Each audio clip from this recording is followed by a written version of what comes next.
Apreensão de carro e moto irregular.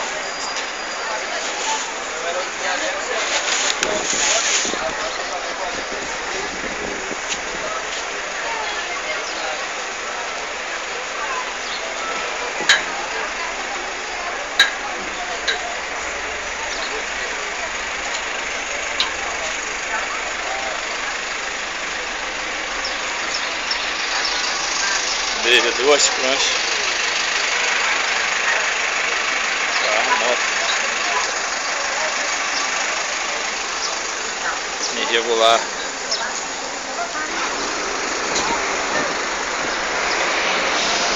O fato engraçado dessa operação é a lei sendo cumprida, mas vamos ver onde o carro da guarda está localizado. Sobre a faixa do pedestre.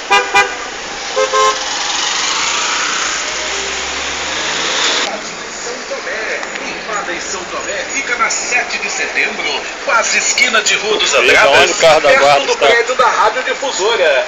Está estacionado sobre a faixa de pedestre. Empadinhas, tem refrigerante, tem sucos, tem muita coisa gostosa que você vai se deliciar da hora do lanche. Empadinhas São Tomé.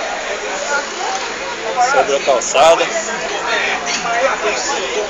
Empadinhas deliciosas no centro da cidade, na 7 de setembro, quase esquina.